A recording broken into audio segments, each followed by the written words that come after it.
Okay, good evening, everyone, here in person and on Zoom. It is Wednesday, March 9th. This is the regular monthly meeting of the Southwick Agricultural Commission. We do have a quorum. Myself, Bert Hansen, Zach Barnett, Brett Colson, Marisa Coco-Vergallon, and on Zoom, Dennis Clark, Tammy Sayak-Bissalon. So we can get started. Our first order of agenda, as you know, is it's to hear from Al Averill about the farmlands of local importance. So Al, can you rejoin? And I think you said you're going to share your Sure. I think I can do that. Okay, good. Everybody hear me okay? Yeah. Thank you. Want to take notes? Oh, Thank you, Bert.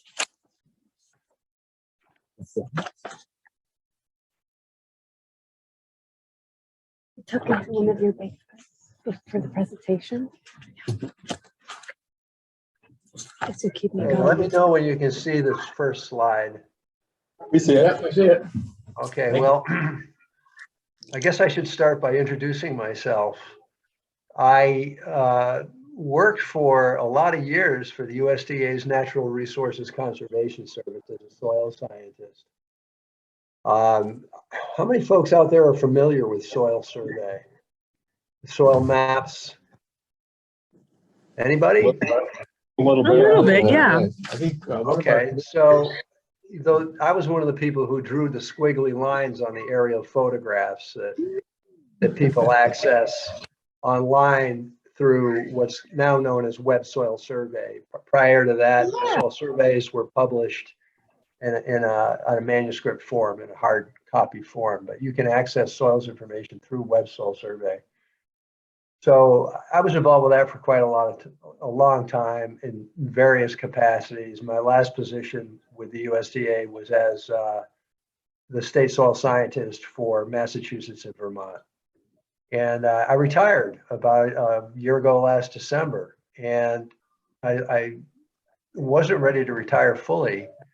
So with NRCS funding and under a partnership with the American Farmland Trust, I am trying to help municipalities establish farmland of local importance. And so what I'm going to do is tell you what that is and why this is being done, with the hope that the town of Southwick will act on it. I also want to point, you may wonder, why am I reaching out? There's 351 towns, I think, in Massachusetts. Yeah. Why am I reaching out to Southwick?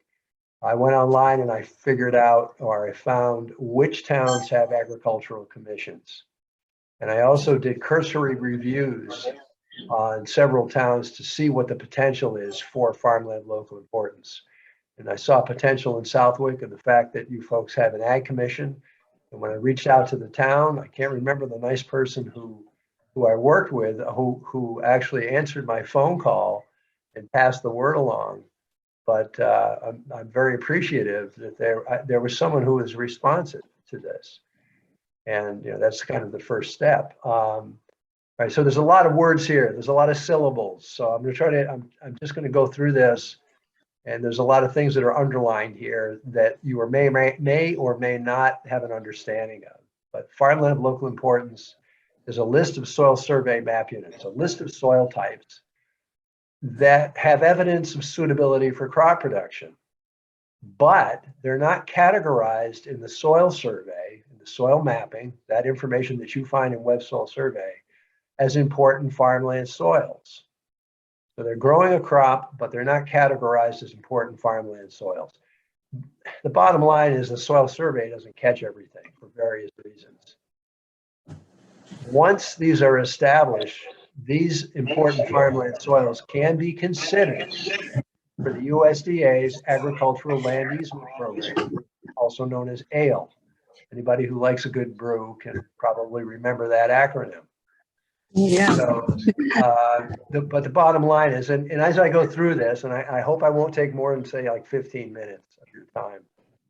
But the bottom line is if a municipality recognizes farmland of local importance, there's a potential for increasing preservation, farmland preservation eligibility for the landowner, providing a choice to the landowner to selling the land to get the value out of it and having it being converted to some irreversible use that will negate the land's use as crop production land.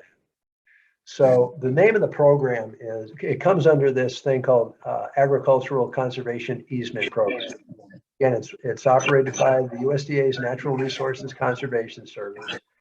I will mention, if folks aren't familiar with NRCS, it's a relatively small agency within the USDA that primarily functions to work with landowners, producers primarily, to help conserve natural resources. It all stemmed from the Dust Bowl era, and the idea being that with certain management practices, we keep soil on the ground as opposed to having it blow away or having it wash away. And by doing so, you protect waterways and water resources, etc. So that's what NRCS does. But NRCS also administers this thing called the Agricultural Conservation Easement Program, or ACEP. Under ACEP is this thing called ALE, which I already mentioned, the Agricultural Land Easement Program. And under that program, the landowner is paid the market value less the agricultural value of the land in exchange for limiting non-agricultural uses. It's a way to purchase an easement from the landowner with the agreement that the land won't be paved over or used for some other purpose. It gets preserved. ALE is a partnership program. NRCS does not own the easement. NRCS provides half of the funding for the value of the land to the partner, and the partner purchases the easement and monitors the easement. Historically in Massachusetts, the largest partner with the ALE program has been the Mass Department of Agricultural Resources and its APR program, which most of you are probably familiar with, the Agricultural Preservation Restriction Program. Wouldn't it be nice if agencies and programs had shorter names? I do a lot of emails to try to outreach to people. Nobody knows what MDAR is or ACEP is. You've got to put all these, you've got to write all this stuff out in an email. And I'm not a very good typist, so I spend a lot of time doing that. But MDAR is not the only partner. Anyone can partner with NRCS under the ALE program, and that can be land trusts, that can be individual towns. So it's not limited just to MDAR. The APR program happens to be the one that's most recognizable and the one that's most visible, I think, throughout the state. And the MDAR has done a great job in protecting farmland. So this program, the Agricultural Land Easement Program, eligibility is based in part, but primarily, sort of the first step is, it's based on the soils that make up that particular parcel of land. And that kind of makes sense. I mean, you want to have the quality of soil that's suitable for crop production if you're going to spend taxpayer dollars to put it into a preservation program. And you may recognize the shape of this map here. This is a soil map of Southwick. Very. I wondered where that was. Yeah, so you probably recognize that lower extension that prevents the state of Massachusetts from sliding over Connecticut and Rhode Island into the ocean. Yeah. Being the state soil scientist from Massachusetts, that's what always came to mind whenever I looked at the map. That little jog down there that keeps the state in place. So here, again, the point of this is it's based on soils, and it's based on what's mapped in the soil survey. And the soil survey takes all of those polygons on a map and categorizes them into farmland classes. There's prime farmland, unique farmland, and farmland of statewide importance. Prime farmland is land that's categorized based on the data associated with that soil type in the soil survey. So it's based on a very strict range of criteria like pH range and the amount of surface stones, the amount of stones, water holding capacity, the depth to saturation, the depth to bedrock, et cetera, et cetera. Unique farmland is unique to a specific crop. And there are map units in Massachusetts that are qualified as unique farmland, but they're relegated to the southeastern part of the state because of what? Anybody know? Cranberries. Sure, cranberries, cranberry bogs. That's like the perfect definition of unique. And then there's farmland of statewide importance. That's also based on a set of criteria, but not all the criteria meets prime. Yet it's been designated or determined that these are still areas that have potential for crop production. Then there's this other category that you won't see in the soil survey in Massachusetts, and that's farmland of local importance. So what is that? Basically, it's a designation that catches those areas that the soil survey misses. This map with the color code on it is a report that I generated from Web Soil Survey. You can do this at home. It's not hard to do. You designate an area of interest and you run the report, and it will tell you what the farmland classes are. But you can see, if you compare the two, you'll see open land. And a lot of that area that's red, which is not considered important farmland, is being used for hay or pasture. So that's a red flag that states that these soils are important for crop production, but they're not designated as important farmland soils. There's a lot of reasons for that. I'm just looking at those map units. You'll see a 312C. Typically, that map unit has a lot of surface stones. It's actually modified in its name. It's extremely stony. And at the time of mapping, maybe it was. Maybe the stones have since been picked. The soil survey in Hampden County, central part, is the oldest soil survey in the state. And it was done under a somewhat different set of standards. And that's one of the reasons why it misses a lot of these areas, I think.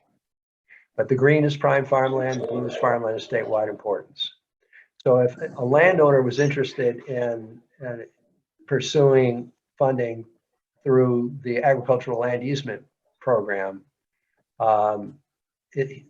this land may or may not qualify because you have to have a certain amount of important prime farmland soils.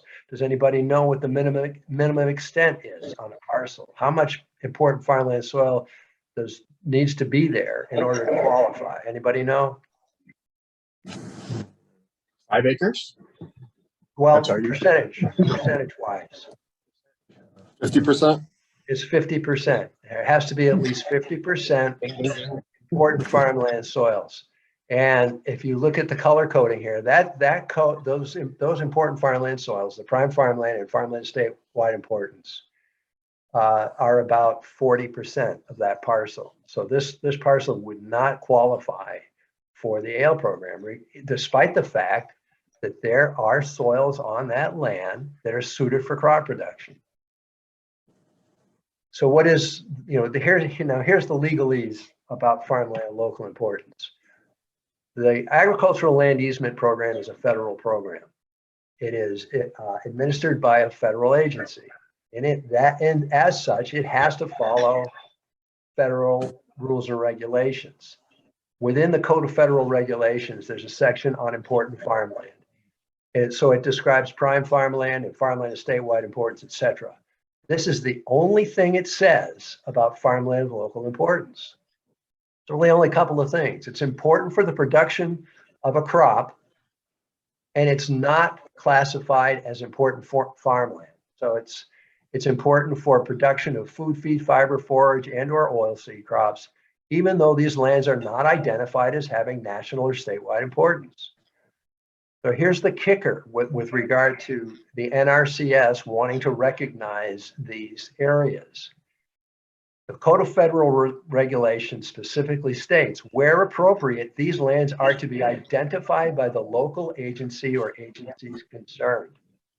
And that's why I have been asked to reach out to municipalities, to localities, to help designate these important farmland soils, because NRCS can't act alone. It doesn't have the authority to act alone. So that's why I'm talking to you folks today.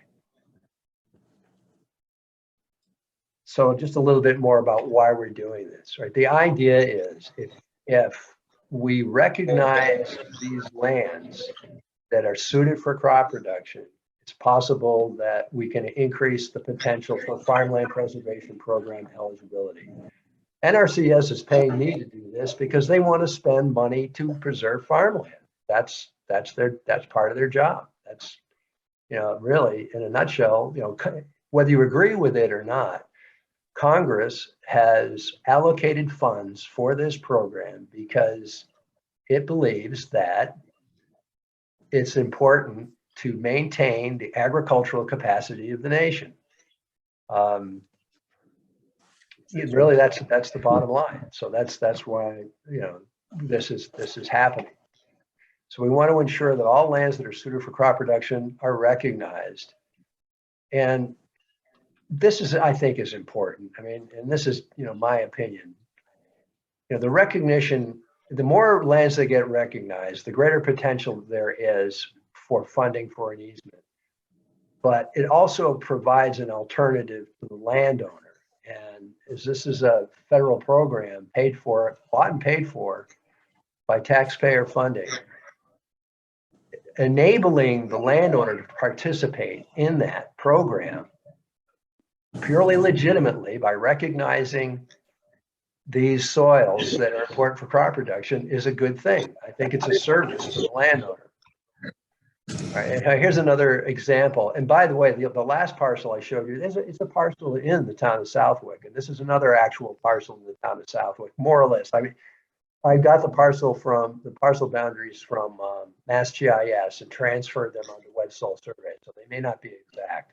So if you're familiar with the land and I have some of the lines off, that's the reason. I kind of winged it. I've also excluded the buildings because in an easement, the landowner often wants to have, the house or the buildings excluded from the easement. And that's why the shape is a little bit funny here.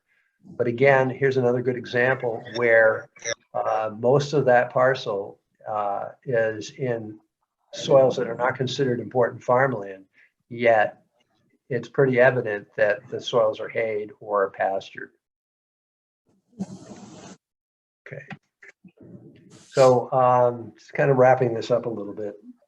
The premise is, and the reason I'm reaching out to you, I'm presuming to assume, that you have an ag commission that the town of Southwick actually values open space and agricultural land and landowner choice.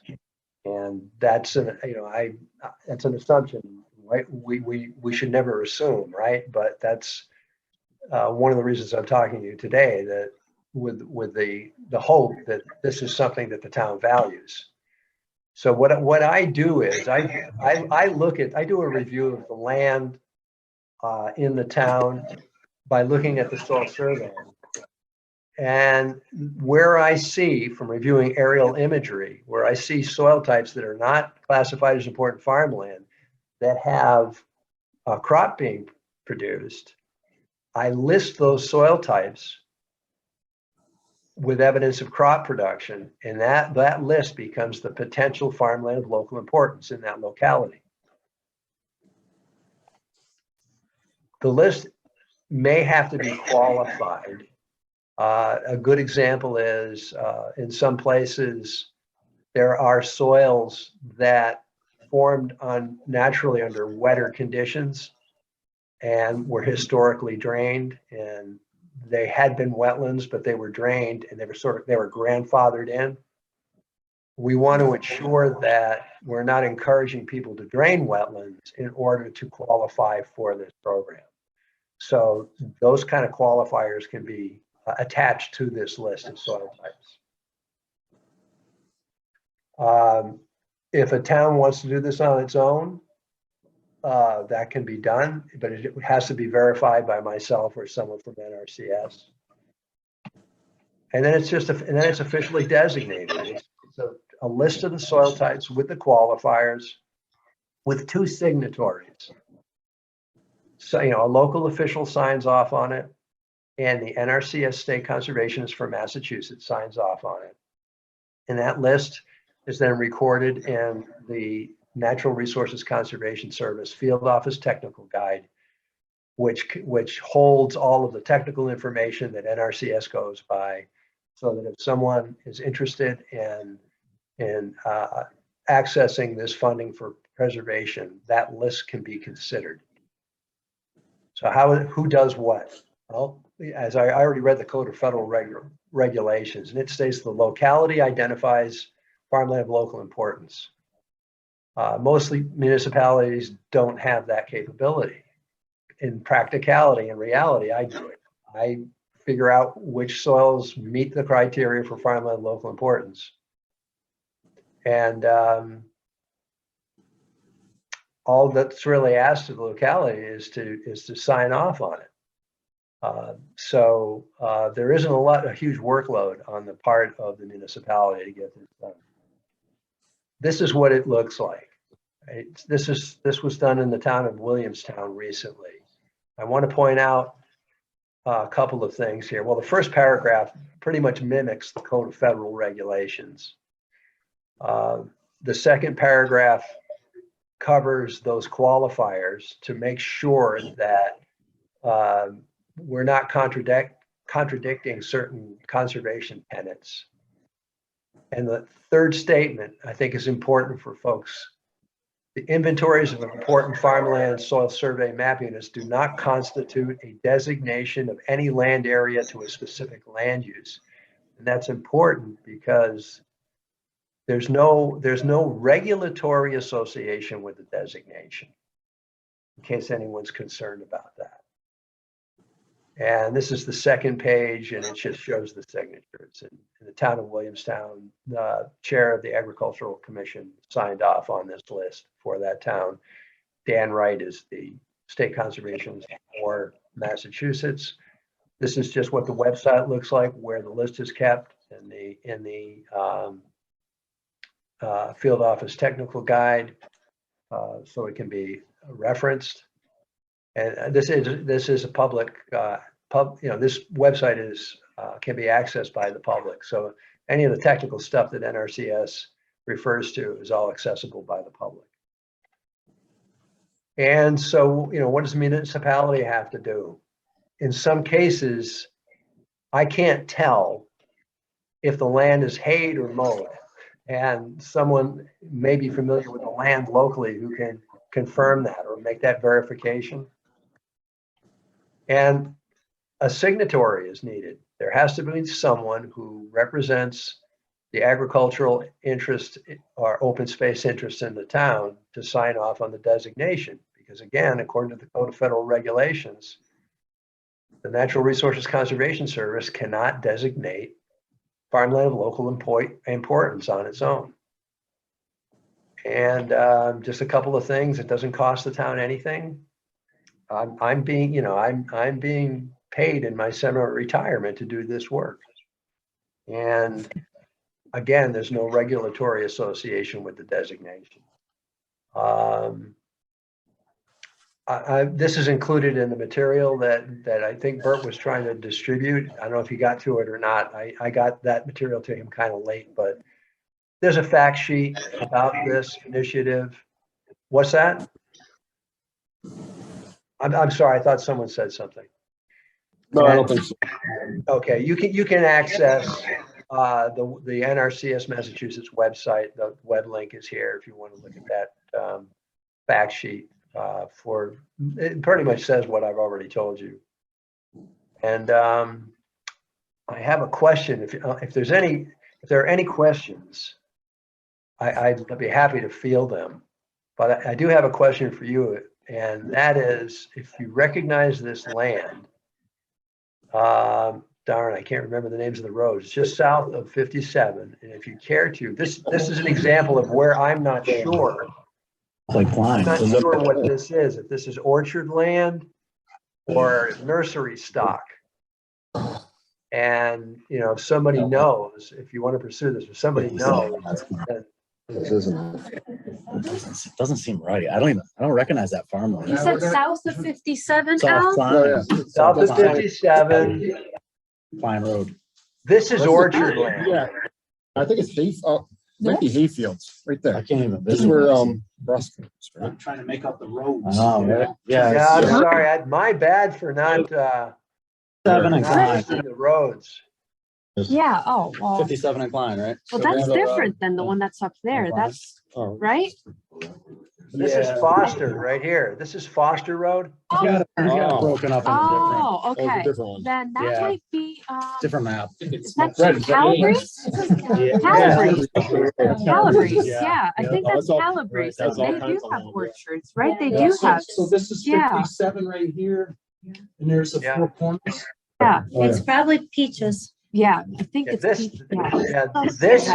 yeah, this area right in through here, that's definitely orchard land.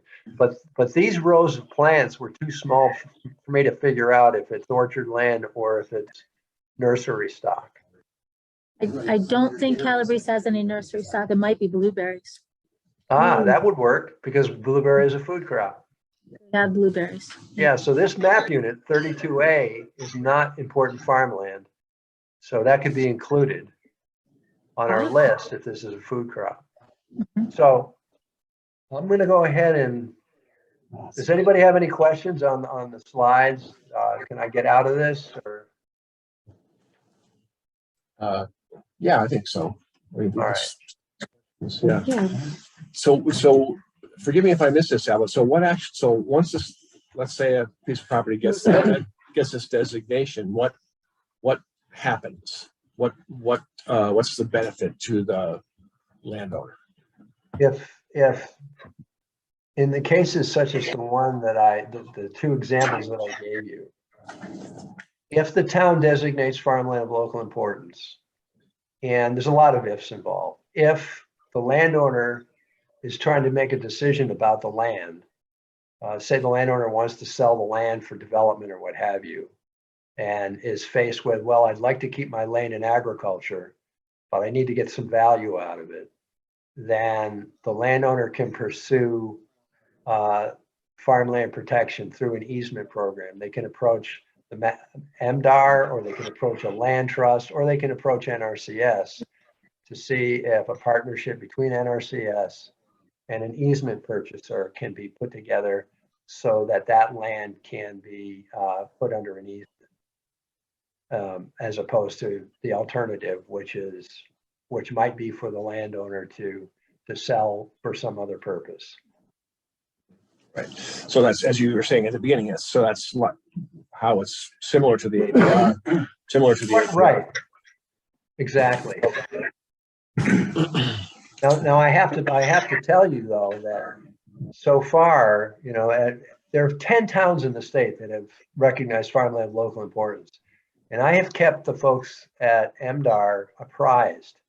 And MDR, because this is a fairly new thing, MDR hasn't decided yet whether they're going to partner in situations where there's farmland of local importance. The hope is that they will. If they don't, there are other partners, like, as I said, land trust or the town itself. In some towns, there's funding for these kinds of things if they're interested in preserving farmland. So it doesn't have to be MDR. And we're thinking of this from a very long-term perspective, and that capturing all the lands that are suited for crop production may someday make a difference with a landowner making a decision to put the land into an easement versus, you know, selling it for development or what have you. In addition to potentially meeting the 50% eligibility requirement, the more the land has of important farmland soils, the greater it competes if there's limited funding in a given year. So that's another reason to or a benefit to the landowner if farmland of local importance is recognized. Tammy had a question up there. Who would Okay. own, Okay, question on Zoom. who would own the easement? Tammy asked who would own the Oh, I see. easement. Yeah, oh, Tammy, who would own the easements? Yeah. The partner with whoever partners with it, NRCS owns the easement. And the example of the APR, and by the way, many APR properties were funded through the agricultural land easement program through NRCS. Under APR programs, the Mass Department of Agricultural Resources owns the easement. If another partner is involved with NRCS, then that partner would own the easement and monitor the easement. That might be the land trust or what have you. At that point then, Al, just theoretically, if it were a land trust, is it Mhm. up to the land trust and the landowner then to kind of determine the conditions of the easement, like more specific things? I know with MDAR owning the APR or the restriction, it can be kind of limiting, and some people sometimes are turned off by that. They want to keep it under, farmland usage, but there's just some things that sometimes feel a bit restrictive. Yeah, With a land trust, for instance, is there flexibility to make it still farmland, but kind of individualized at all, or is it still very standard? I don't know the answers to that. The details of that are beyond my pay scale. I'm not that familiar with the details of the legal aspects of it. Beyond, what I'm trying to do is just get the soils recognized, which is just covering one base in the whole process. There's so many other things that fall in place for this to happen, starting with the landowner's willingness. But I have heard that there have been issues with APR land where a landowner has wanted to, have some sort of an event or something where, there's going to be a bunch of vehicles parked on a hayfield and causing compaction with the soil and so forth. And there's some back and forth that happens as far as I understand it. But how that's resolved in the specifics of that, I'm not that familiar with, other than to say in general, the agricultural capacity of the land is not supposed to be compromised. Right. Okay, thank you. But I had a question, Bert. Yeah, go ahead, Dennis. This is Dennis Clark. We've done quite a few. Hi, we've done a few APRs previously, and there's been a couple of them where they would say that the soils were not prime soils, but they were being actively farmed and crops grown on it. And it's really difficult. Obviously, the soils maps were not correct. But it's really difficult to get them to go back and change or reevaluate that. Would this help with that situation? I am sure that in some situations it would help, because at least from the perspective of the federal funding, it doesn't matter if it's prime farmland of statewide importance, or farmland of local importance. It all counts the same towards eligibility for the federal funding. But what about the APR program? Would it help if we were trying to put the farm in APR and it came up with the soils not being prime soils, even though they're being farmed?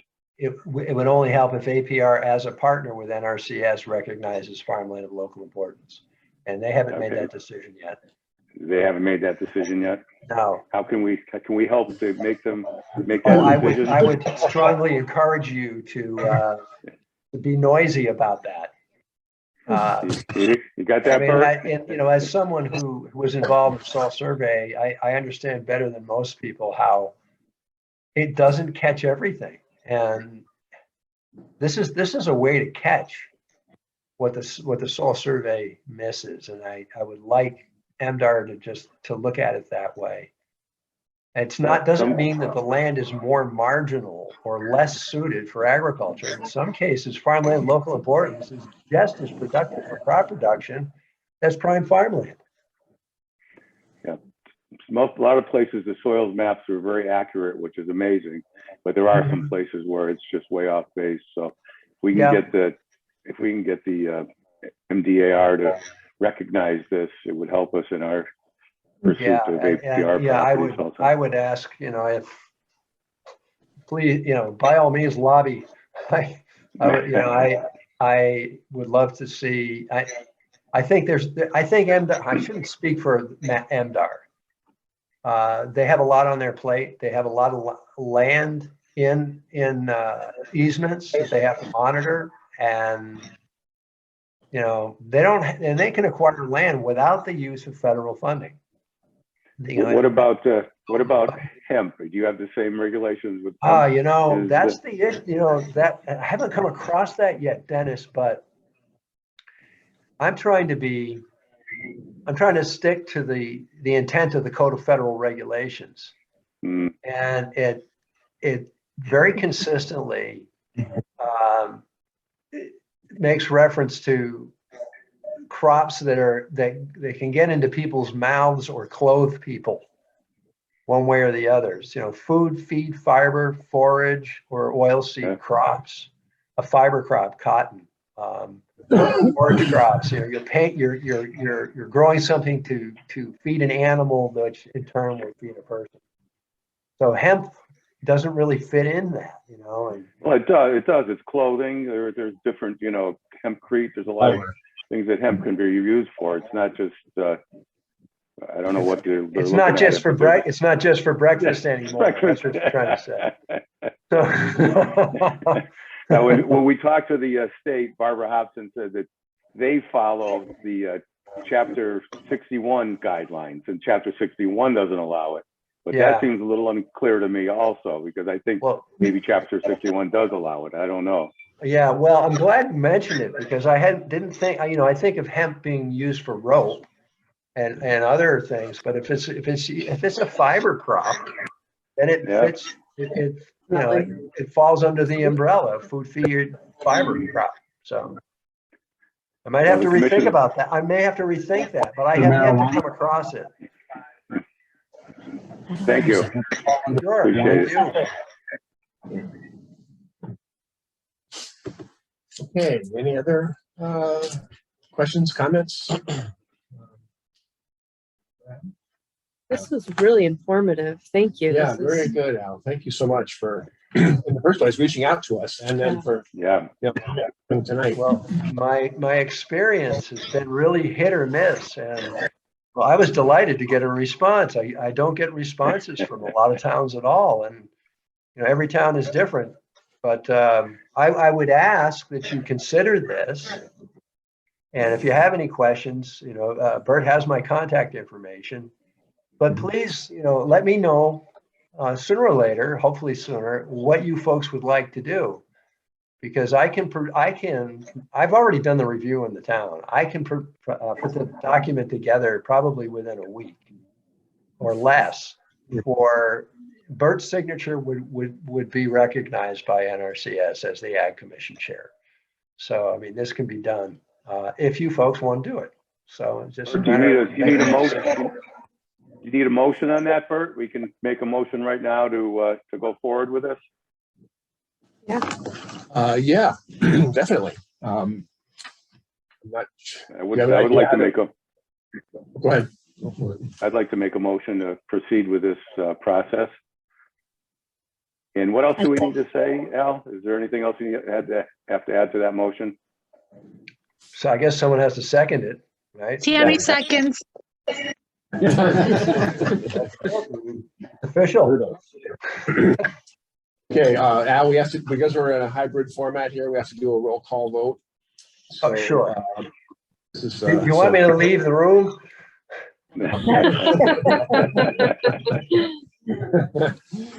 So anyway, Bert Hanson, aye. Zach? Zach Barnett, aye. Greg Colson, aye. Dan Cook, aye. Lenita Bober, aye. Marissa Cook Obregon, aye. Dennis? Yeah. Oh, sorry. Dennis Clark, aye. Tammy Sayek Basella and I. Okay, so moved, so passed. Easily. Well, that's great. It's very gratifying that you folks see the benefit of this. So what I will do is I'm going to do another review to make sure I didn't miss anything. And I'll put the document together and I will get it to Bert.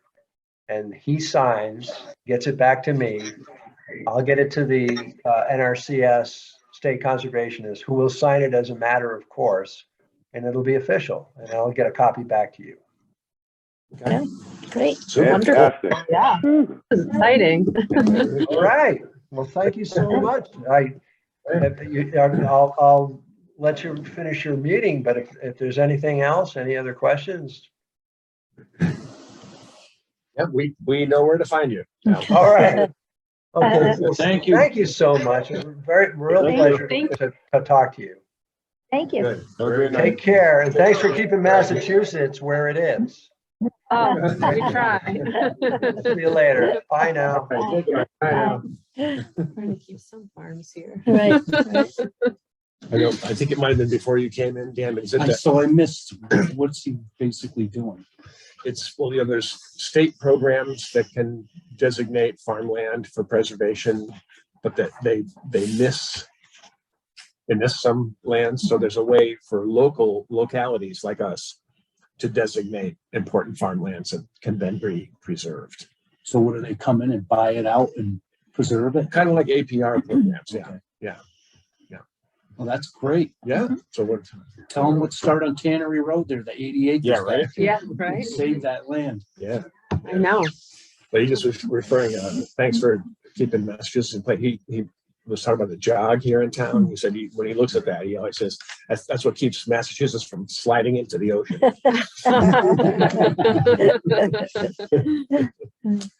Oh, now, is this supposedly Southwick, this brown thing? Yeah. Yeah. Yep. Yeah. The soil map of this. I'm thinking, is that what it looked like 100 years ago? I'm sorry, I gotta take a quick trip to the men's room. Sure. Sure. No, that's fine. So Can talk among distribute yourselves. some sweets. And there's some baked goods as well from Sage. I didn't make You that. want- Bakery that I would. Oh.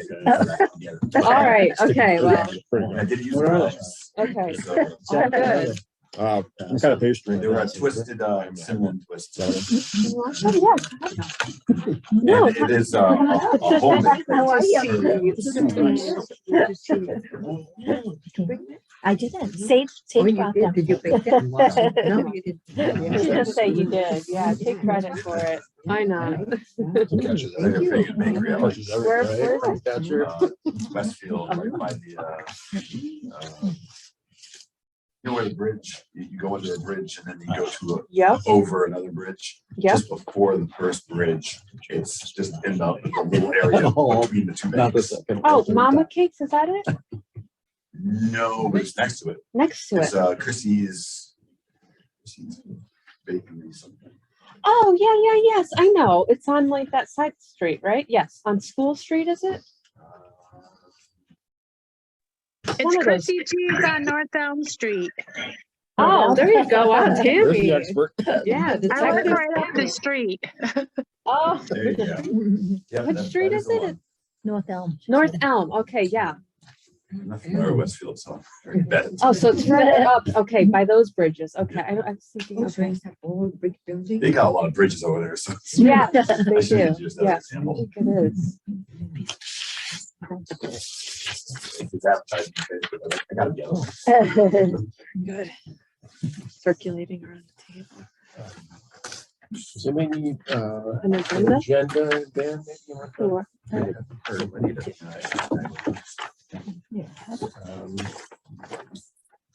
Question is, do I have enough copies?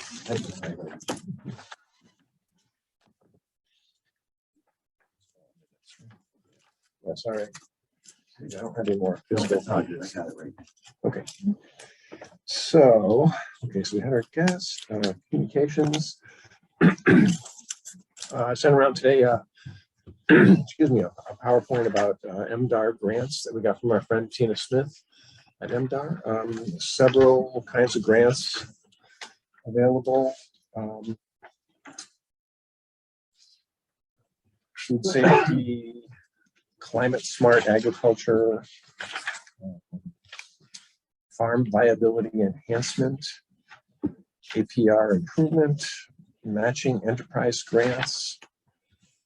And some of these are for, what is that, matching enterprise grant? That's for new farmers who've been in business for 1 to 6 years. That's kind of a cool thing.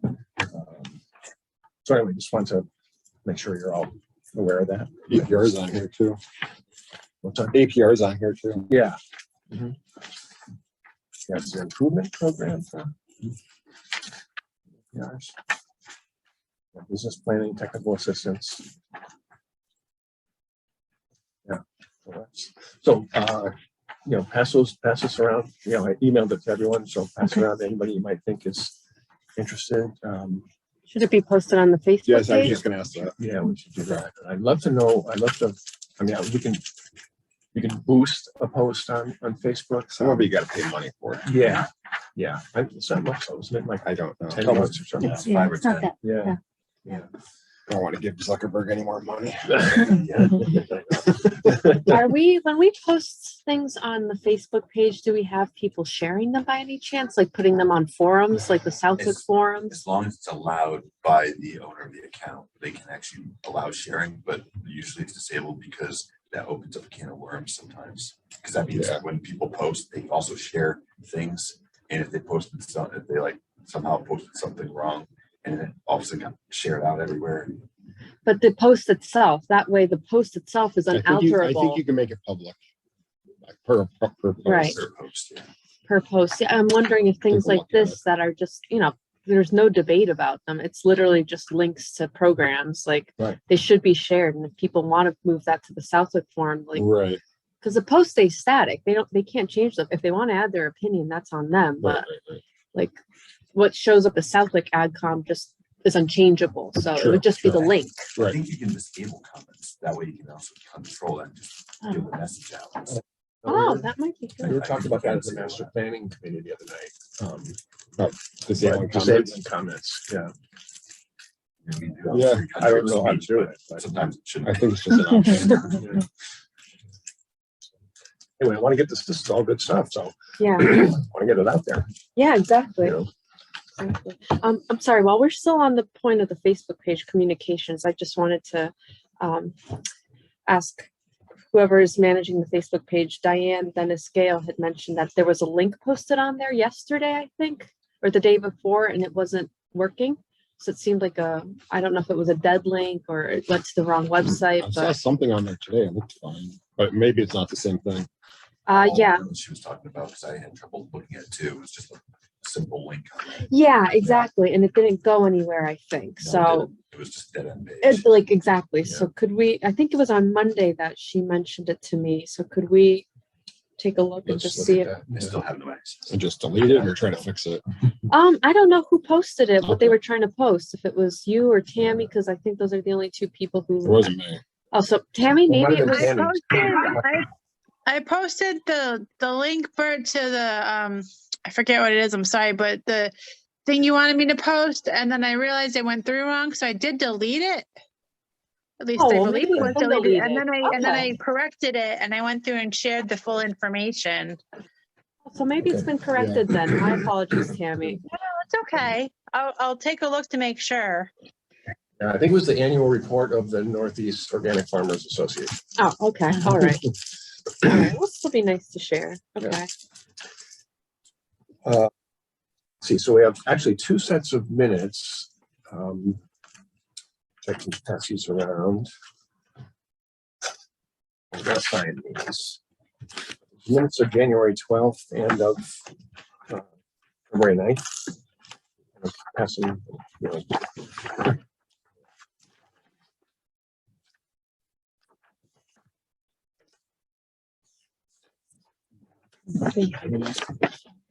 I think, Jean, didn't we approve the minutes of January 12th last time? You haven't had a meeting since the last time, except the special meeting you just had last week. Okay. Okay. Or So- January 12th? No, it should be February. Right, February 9th. but you gave us January 12th as well. and I- January 12th. Yeah, I think we approved these We minutes for the approved that. 12th. Yeah. Oh, goodness. Did I copy the wrong minutes again?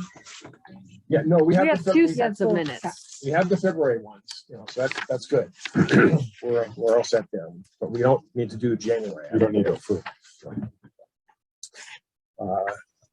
So anybody have anything on the February 9th minutes?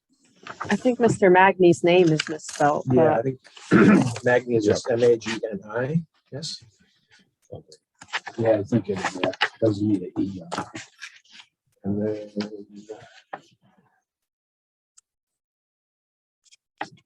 I'll let you guys look at it for a second. So I think it's a dumb question, but they're gonna clean that brook out first, aren't they?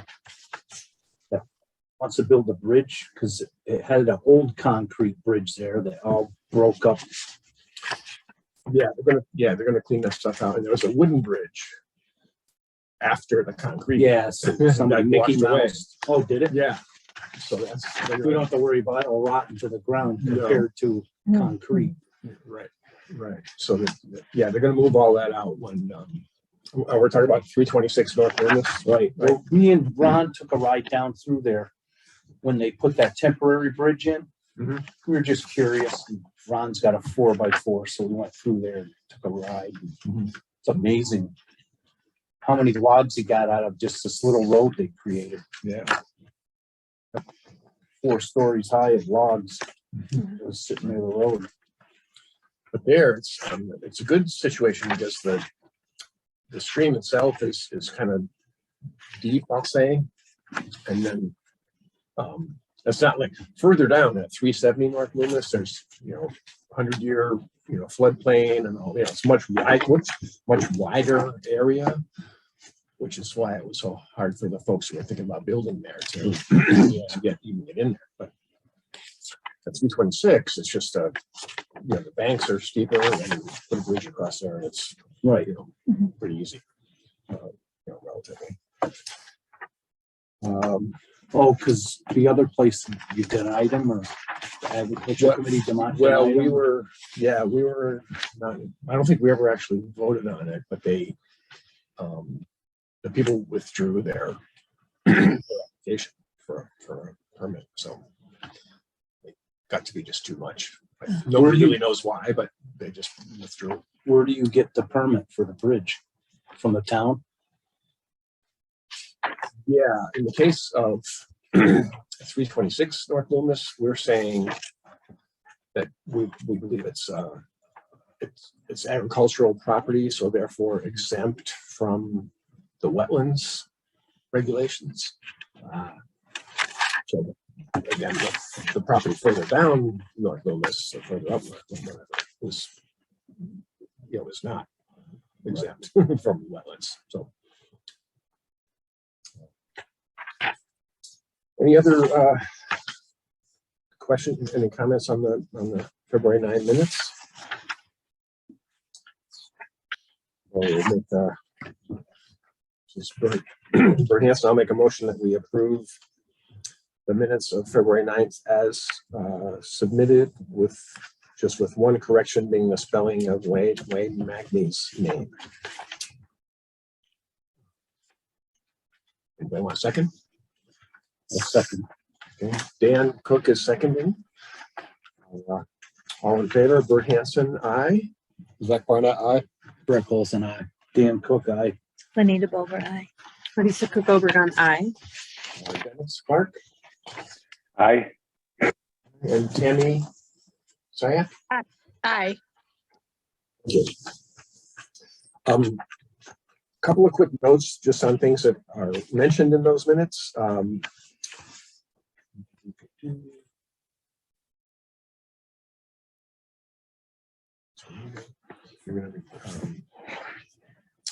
I'll be talking about 72 more Vining Road a little bit later, but there's something.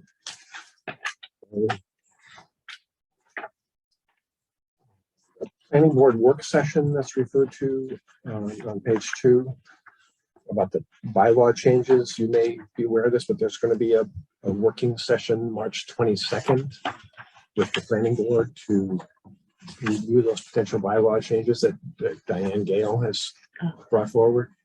So I just want to make sure you guys are aware of that date. So.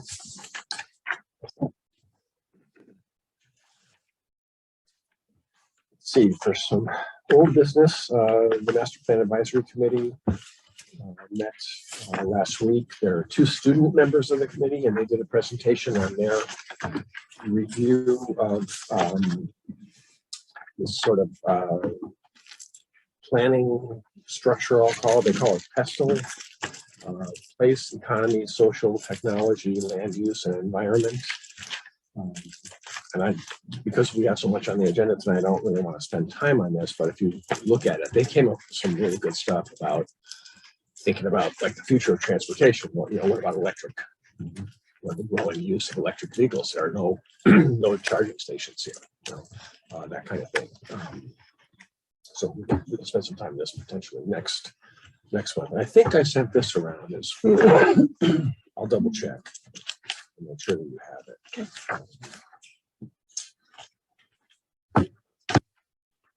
So now, Master Plan Committee is now meeting twice a month. Because there's a lot to do. Yeah. It's getting real.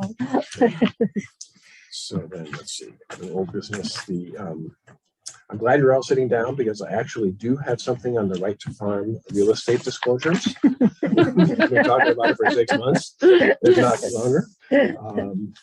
I went on, we had some information from Amherst, from the Amherst Agricultural Commission, and they have this sort of kind of a flyer type thing that they use, and it talks about the importance of farming to the community. What is a right to farm bylaw? Why do we need it? How does it work? And then there's this disclosure at the bottom that are supposed to, sellers are supposed to provide to the new homeowner. Oh, okay. So I kind of just plagiarized what they did, and this is just sort of a draft. It's how a lot of their language. Yes, I think we can take some of your photos. Yeah, put them in here, absolutely. and if you want to make this a little, nicer. Sure, I You're can, good. yeah, add some photos and whatnot. And Yeah. if you just give me the original Word doc, Sure. it should be really easy to, see. Oh. Yeah, and here's some Oh, thanks. extras.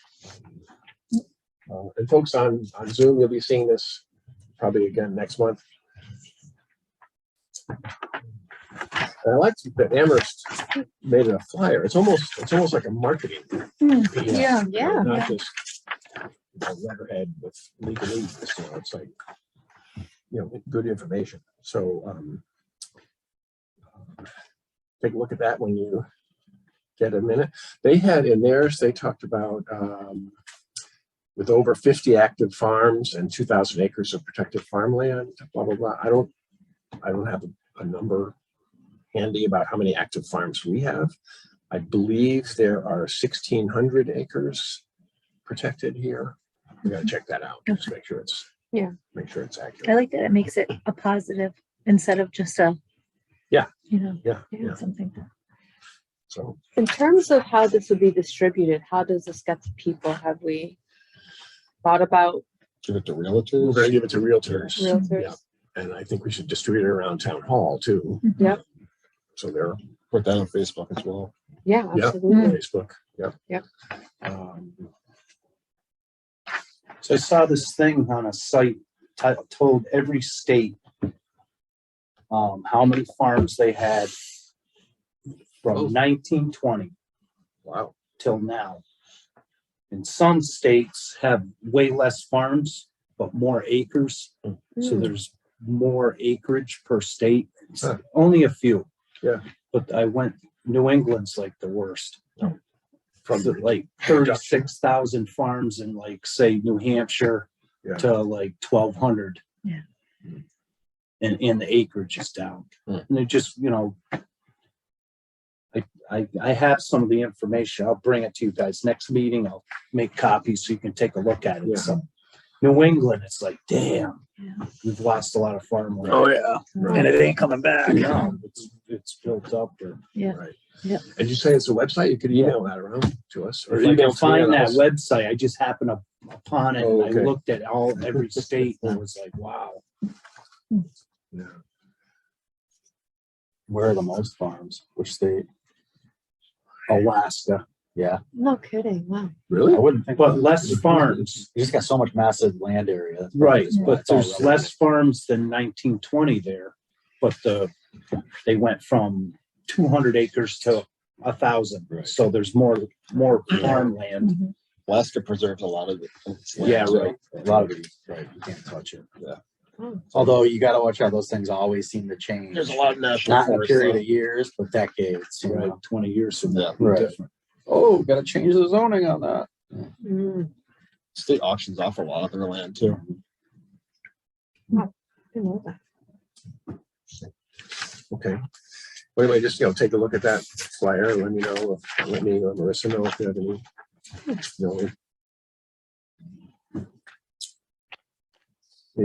the farm brochure. Yeah, so I do have to make an edit, and I don't know if this is further along in the agenda, but unfortunately I'll have to take off Meadowview. I know it is in new business, so I need to update that.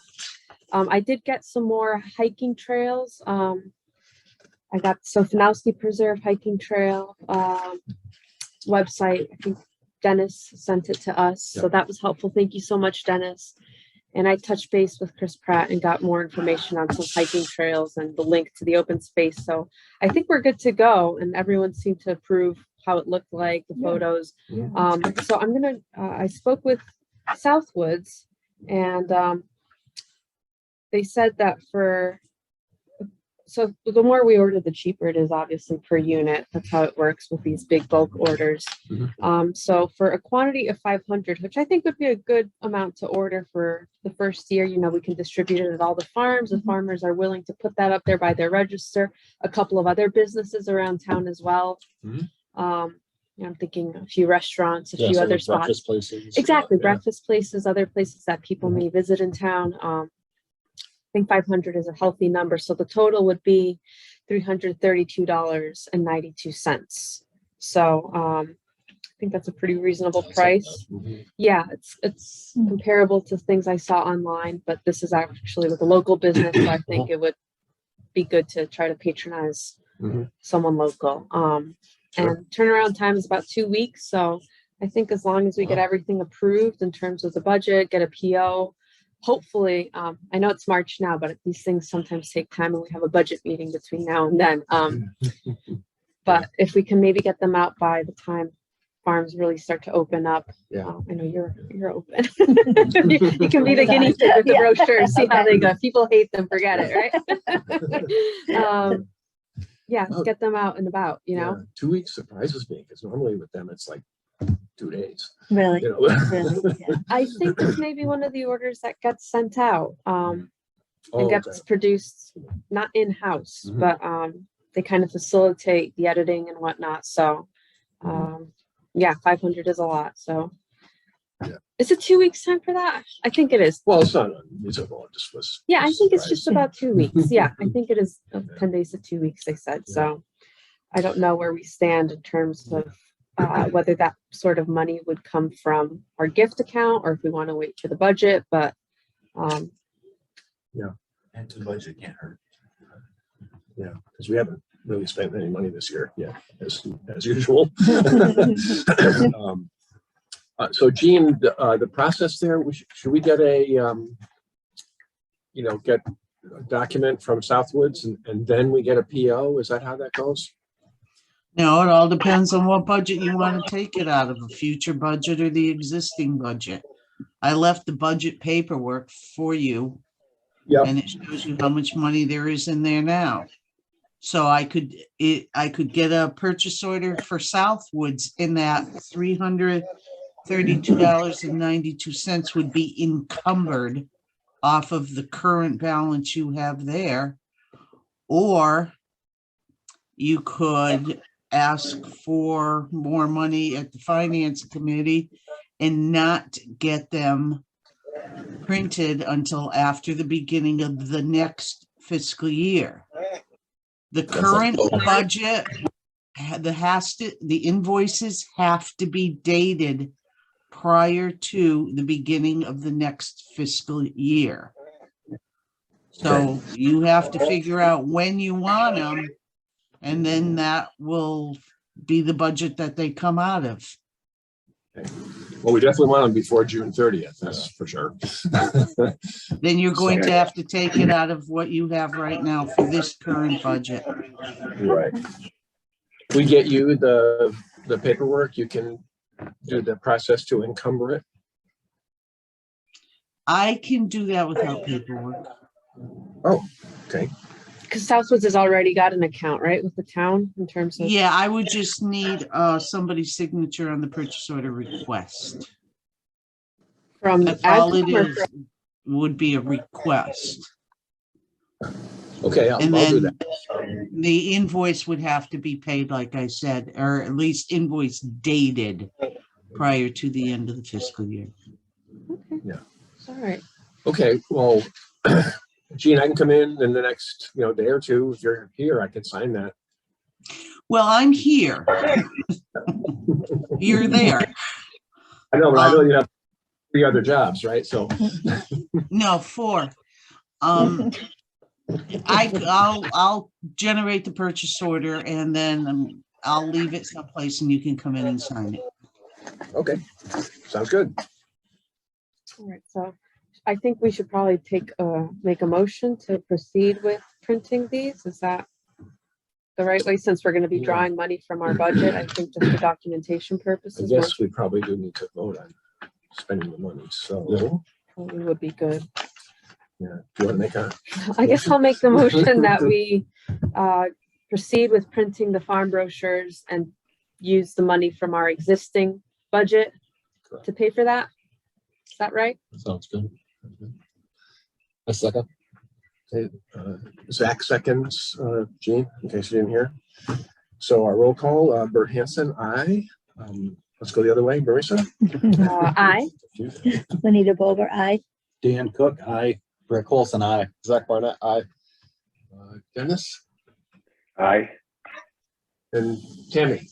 Aye. I like it. We're all in agreement on everything. That's good. I'm waiting for that nay. We talked a little bit about 326 North Loomis.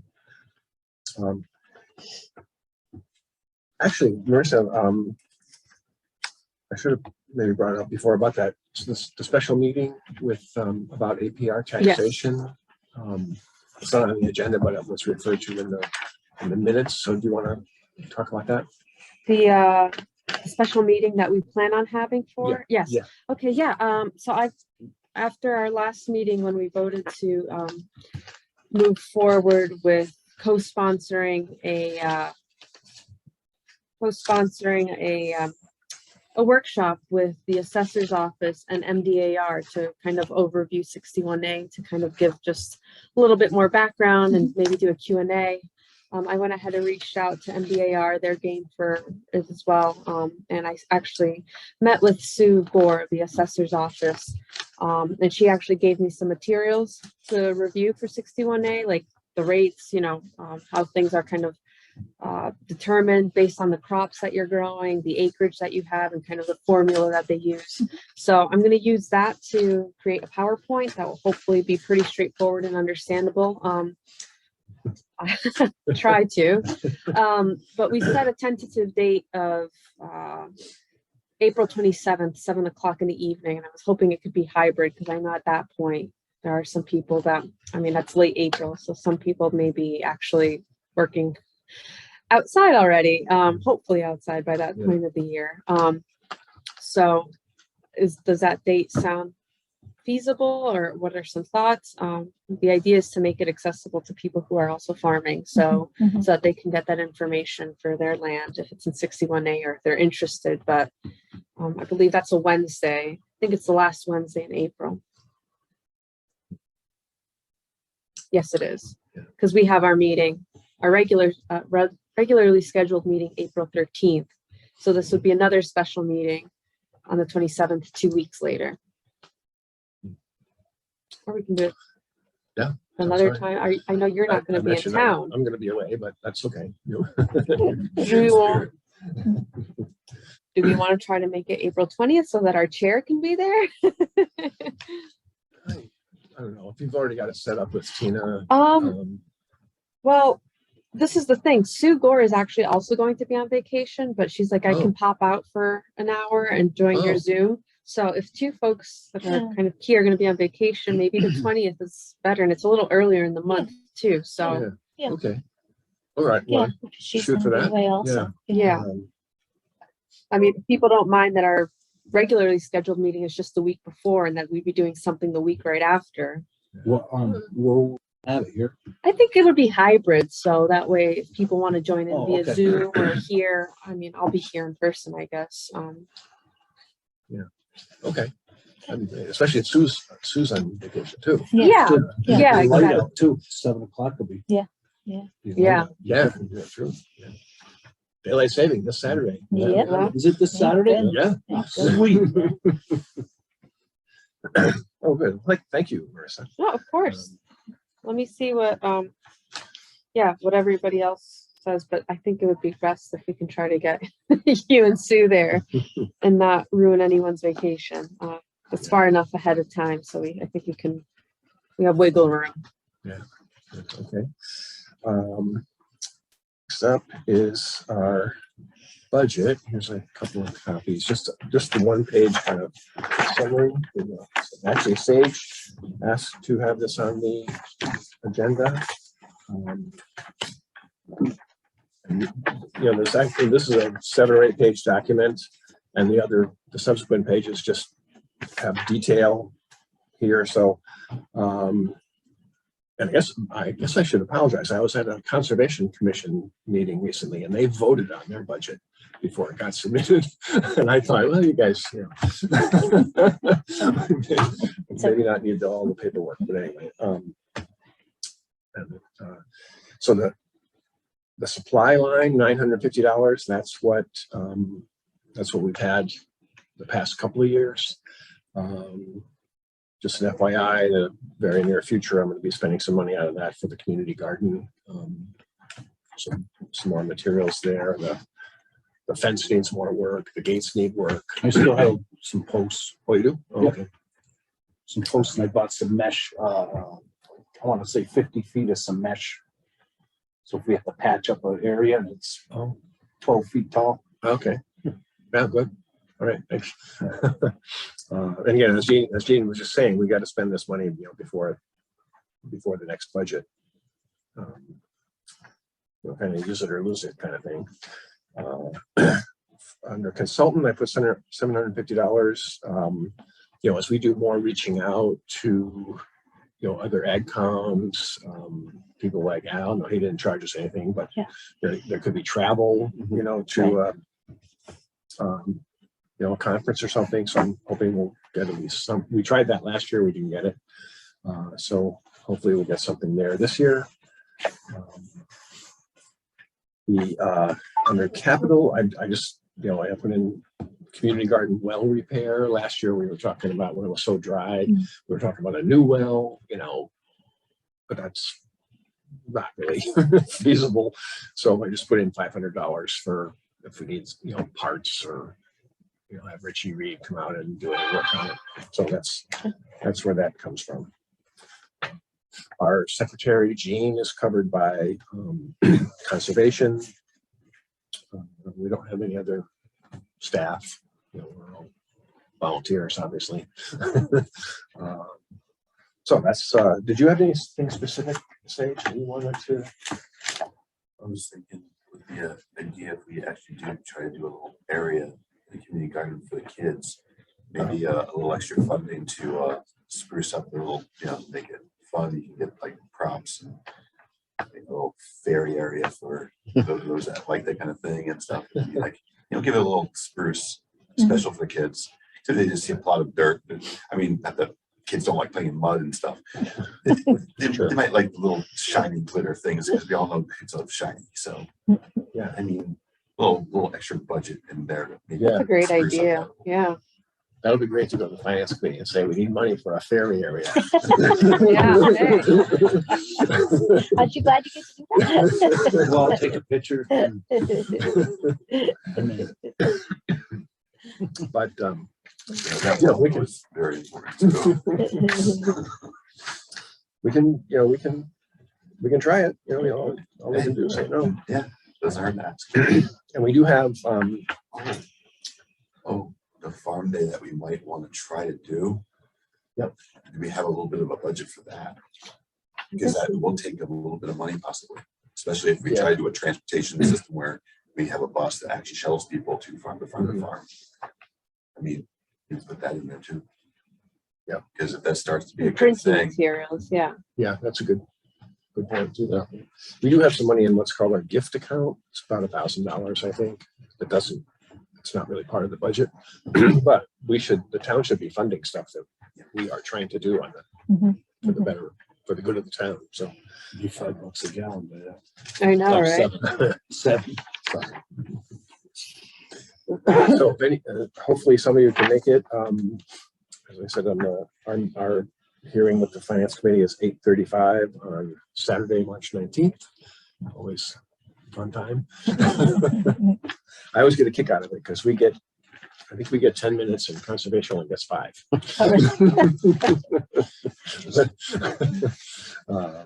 So let's see. So for 72 Mort Vining Road, that's Art Pinnell's property. I think last time we met, I got notice about a right of first refusal. There wasn't a purchase and sale agreement with it. Now we have that. I've talked with Art a couple of times. He's very interested in having the land preserved. He's going to talk to him today, as a matter of fact, and he wants to carve out probably 3 acres with the house and some barns, because I talked about this with the select board on Monday night at their meeting, and they're supportive, but they don't want any ongoing expenses coming to the town out of this. They have no interest in the house and the barns. So, but it could actually work out because if Art carves out that 3 acres and the buildings, that would mean that the price for the remaining 27 acres should be lower than it would otherwise be. And hopefully in this real estate market, he should get more, for the house and the 3 acres. The purchase and sale right now says $450,000 for 30 acres and the house and barns. So we can work this all out. The kicker is that has to go, community preservation funds, so it has to go to town meeting, and the deadline for the warrants is April 1st. So this all needs to get worked out in 3 weeks. So I think it's doable, especially since Art is so supportive of the idea. So question there. Yeah. I haven't stated Sage Fury 91 Granville Road. Oh, sorry. I totally forgot. Thank you. The barns, what condition are they? Are they in good condition, fair condition, or just rotting away like the barn we just had collapsed? I don't know, to tell you the truth. If we research this, if the wood is actually in good standing, we could always take down the barn to volunteers and sell the wood. Considering the prices of wood right now, it could actually pay for reclaimed itself. hardwood's worth The a lot. reclaimed barnwood is a whole market. Big Yeah, thing. it's That's insane. So you could be paying some of that 400,000 off just doing that. Yeah. And you But can you get gotta be volunteers. careful, some of these old buildings you're not allowed to take down. Well, like I said, that's why we have to find out if they're liable. And what Sometimes they're- they Yeah, I have think to we- collapse. We should stay clear of any buildings, just go for raw land. That's the easiest. It's gonna be difficult enough as it is. Let's let Art carve out the buildings and just go for the raw land. I think we don't want to complicate this. I don't think the barns are in that good a shape anyway, so. Zach, you're saying maybe it's like historical value? Historical, yeah, it depends when it was built. They won't let you take them down. Yeah. So, so I just as soon stay away from the buildings too. Yeah. It should make Our life focus easier. is land, yeah. So, And one thing that I learned actually from our friend of ag, Sabrina Pooler, the town of Lincoln has purchased, I believe it's 11 parcels of property for preservation purposes, but then they lease it to farmers. So it's actually money back to the community preservation. So commission. So Dennis, I think you've said in the past that there's a pretty big market or a demand for farmers to lease. Yeah, there is. Do you know how we go about finding out who, who and where they are? I would put the word out there, but I know Woodyard has been looking for land to lease. He leases some in Southwick already, and is looking for more. It might be a good place to start in the local communities.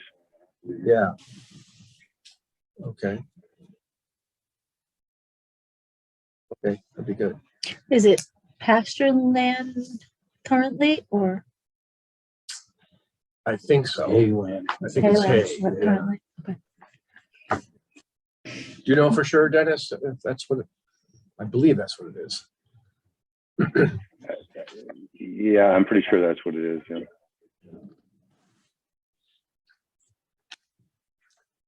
Okay.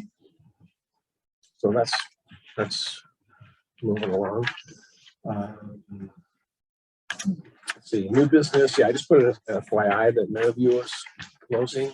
Because there's some illness in the family, and so I don't know what will happen to that. Oh, right, I heard about That's that. scary.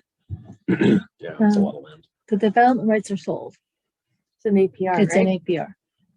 Oh, it is? Yeah. Okay, well, I didn't Yeah. realize that. And No, that's Tom McLaughlin. That's where he grew up. That was a big dairy Oh, farm. really? Yeah. That's where Tom grew up? Yeah. Oh. I And don't it know if was he owned grew by- up there, but actually, no, that was Didn't it- Cowie's farm.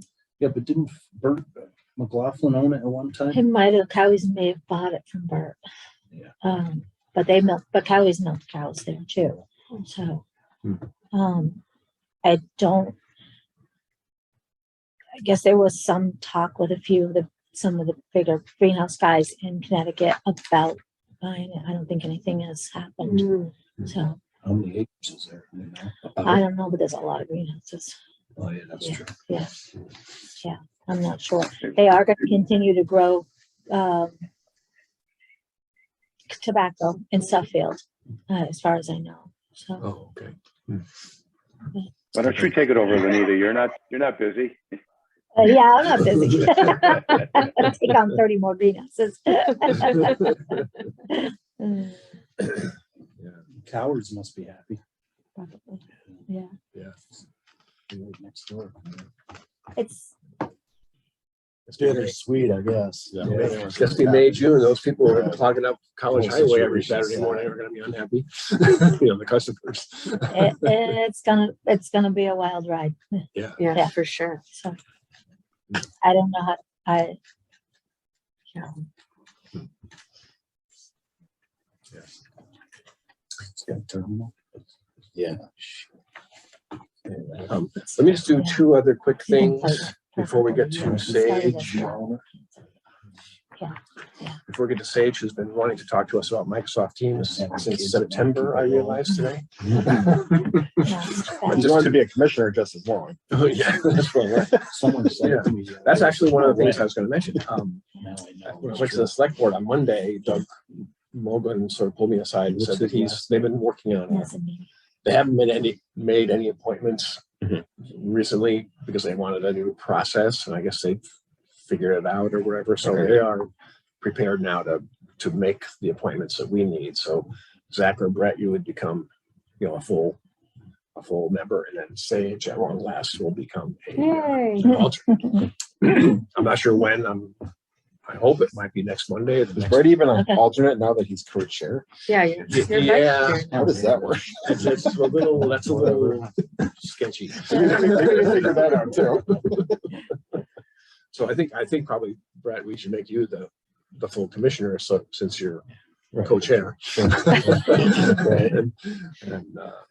then, Sage can be alternate. And then And this quick question, any new news or Lenita on the Davis property? I don't think it's gonna go. No? I don't think so. Oh, They're not budging on, that is gonna end up with a landlocked piece in the back. right. And so I don't think it'll go right now.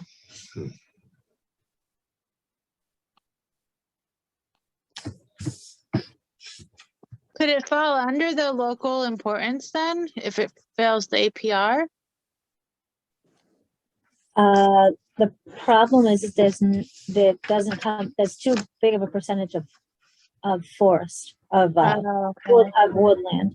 And so they carved out a 10-acre piece in the back and wanted to exclude that, but that makes it landlocked. So short of clearing 10 acres, and it doesn't have to be that 10 acres, but 10 acres would have to be cleared to bring it up to the right percentage. They're gonna somehow exclude 10 acres, and so Oh, that sucks. yeah, so that's where it stands right now. So, Yeah.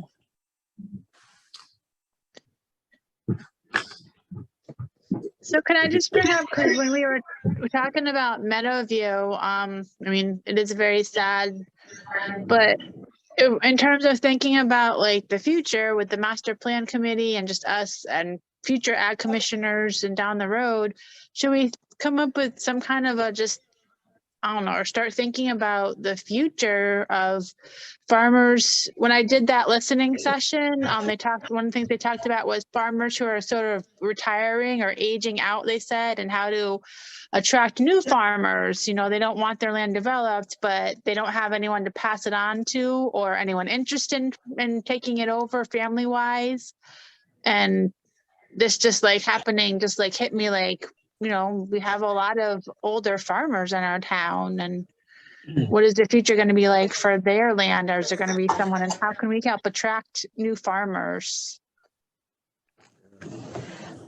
That might be a good question or conversation to invite people from this organization called Land for Good to come in. They link up young farmers from all over that are looking for land. That's specifically like their mission. And I spoke with them a while ago about Southwick. This was a while ago, and you know, they said if in the future we get to that point where we're talking about this very question, it'd be good to maybe bring them in and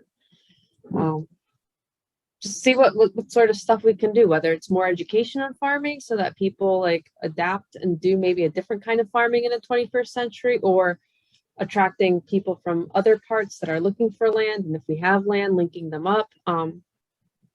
Maybe Tammy, I know that you really are good at advocacy work. Maybe I can connect you with my contact there and you guys can get a conversation going. Okay, that would be great. That's a great point. It is going to come sooner than later. Yeah. Yeah. And we're seeing that now, you know. Yeah, how come schools don't have these FFA programs anymore? Yeah, why doesn't And I think Southwick? Suffield still has one. It's the closest one I can think of. Or you'd think Westfield Voc would have an FFA kind of thing. Yeah, what does it take to be like to get FFA in your school system or like in your town? You know, if funded by the state by that or something. I'm not sure. You should look into it. We really should. I know that Randy Brown does a lot with 4-H. School Jew. Yeah, 4-H needs to come to Southwood. Well, he does it, and he does have a 4. There's like 2 4-H Well, groups in who's Southwick. Southwick? In Southwick, yeah. McKinley Magny used to manage one, Did they have and then FFA? Randy Brown has one. But Your parents and FFA would be great as well. My dad's a truck driver, but we raised hay last week. That would be really good. Dan, could you look into that a little bit? The Future FFA farmer? thing? Yeah. Yeah. And see what's I what, have what some it takes. friends in Suffield. I could talk to them. They Yeah, probably could you have- ask them how they did connection. it in Suffield? Yeah. Yeah, Because we that'd be need good. our young generations learn this stuff. Well, have it there that, yeah, let me try that out and maybe you'll like it. Mhm. It's like the trades, Yeah, go to all these. different that's what I trades mean. I around. don't understand why these trade schools don't have that. Yeah, I thought they would. Mhm. And Suffield is just a regular high school that has FFA. Mhm. At one There time, is it was Suffield Ave, isn't loaded there? with dairy farms there at one Yeah. time. Yeah, Right. Oh. Okay.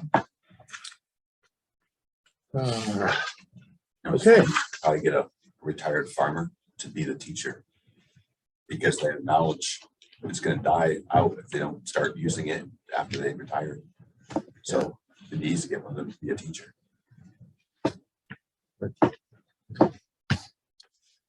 Okay. Sage, you want to tell us about Microsoft Teams? There's a lot I can tell you. Now, can we, So I did have a flyer right there. A presentation. Yep. This is technically the presentation to the community communications that I'm working on that involves Teams. Although after talking to Doug, now I'm kind of on the fence of how I want to handle this because Teams is what I like about Teams. It's there right now. It's very usable, very pliable. The problem is it still has a lot of factors that can cause more harm than good because of the open meeting law. Apparently, when you have commissions and stuff like this with the open meeting law, after you hit a quorum, you have to obviously have to announce that you're having a meeting in advance and all this other stuff. And the problem is when you communicate together on even one conversation, you automatically break the law once you hit that quorum count. So the only way to get around this is to make it a static informational source. Teams can't do that yet, but what can do that is SharePoint, which Teams was made with. So what I'm thinking now is use Teams for communication with the community directly. So we partition it and then use SharePoint for communications between commissions and the town. And yet using static nature of this, you can actually put everything down for the, you know, all the legal information, all the stuff that we have here in each commission, even through the departments, it'd all be there for the public to see. But then when public wants to actually talk to each other as well on certain things, they can use Teams to do that communication, which also backlogs to the cloud. And you can actually have both resources, and all this would be controlled by just the town. There'd be no interference from other towns like we had in the, thou shalt speak of what happened a few months back. If you look at the presentation, let me just grab one of these. Can you, let's see, Dennis and Jean and Tammy, I think I sent this. Did I send this presentation to you or Sage, can you screen share? You emailed it. You emailed it. Yeah, we got it. Okay, you got it.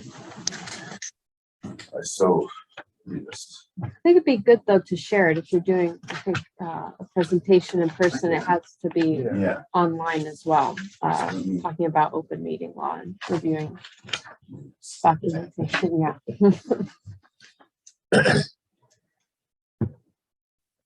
Share this.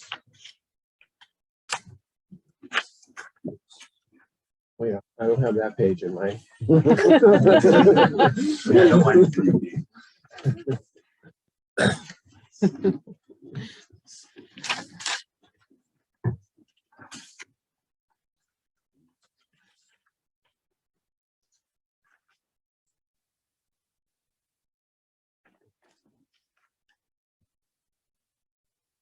Wow, we did on a third screen. I don't have. Yeah, I'll have it up there.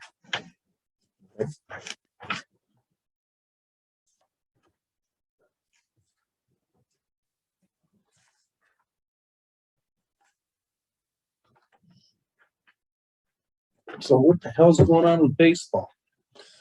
Nothing, right? Disappointing. Yeah.